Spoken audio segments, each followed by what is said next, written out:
Hola, me llamo Santiago, tengo 29 años y hace 5 sufrí una parada cardiorrespiratoria.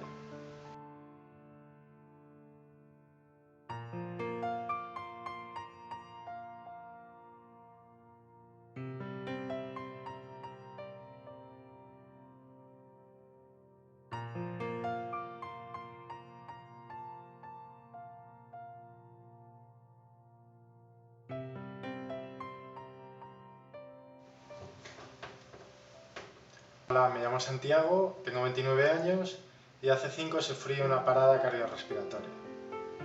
En concreto me sucedió mientras practicaba Kenpo, que es un tipo de arte marcial y que, como ya veis, estas cosas no solamente pasan en el fútbol.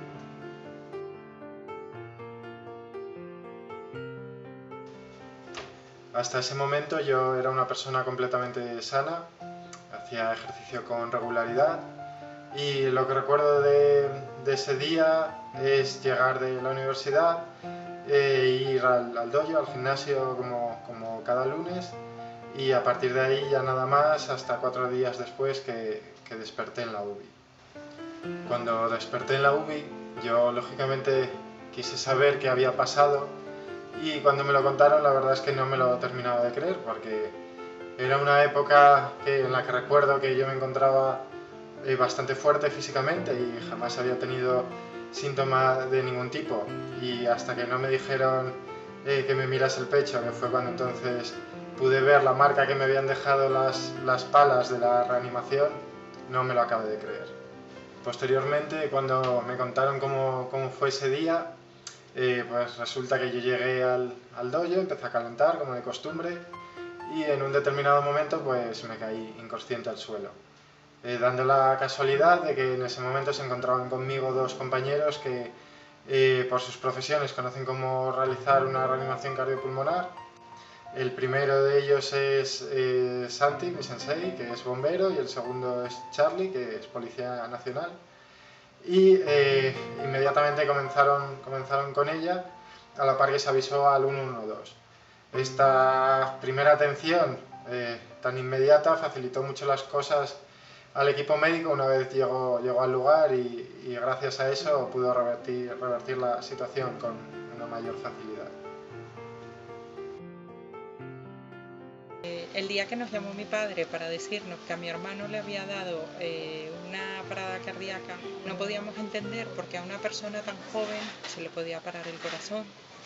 Pero gracias a que tuvo dos personas a su lado que sabían hacer la maniobra de RCP, le salvaron la vida. A partir de ese día me di cuenta de la gran importancia que tiene el saber primeros auxilios. Simplemente con saber cómo maniobrar en ese momento puedes salvar una vida. Y es la diferencia entre tener a un ser querido a tu lado a no tenerlo. Creo que es fundamental que desde los más pequeños hasta los mayores sepamos hacer primeros auxilios y aprenderlos a saber reaccionar ante una emergencia.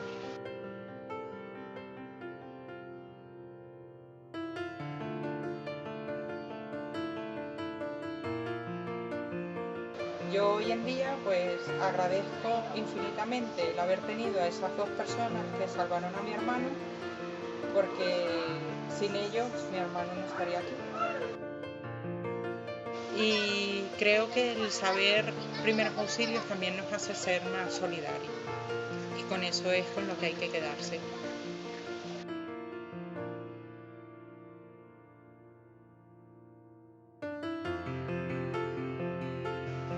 Aunque la gente crea que ha sido cuestión de mala suerte, la verdad es que yo creo lo contrario y creo que mi familia también estará conmigo, ya que si me hubiera pasado en cualquier otro lugar, en la universidad, en la calle o incluso en mi casa, lo más probable es que no hubiera podido salir de esa situación, ya que la población en general no conoce cómo hacer una simple RCP y por lo tanto no hubiera podido disfrutar de la atención tan inmediata de la que pude disfrutar yo.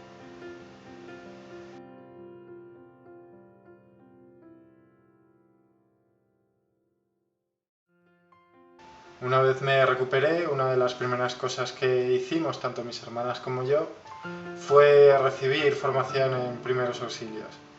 En el dojo, en el mismo sitio donde me pasó, se organizaron una serie de jornadas para impartir este tipo de formación.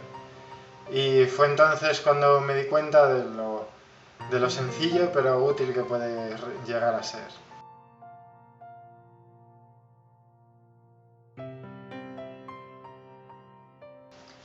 Por eso mismo, la forma de mejorar la situación creo que es desde la base, impartiendo este tipo de formación en las escuelas, ya que es muy probable que a lo largo de la vida de una persona, en un determinado momento tenga que aplicarla, y alguien como yo seguro que os lo agradecerá.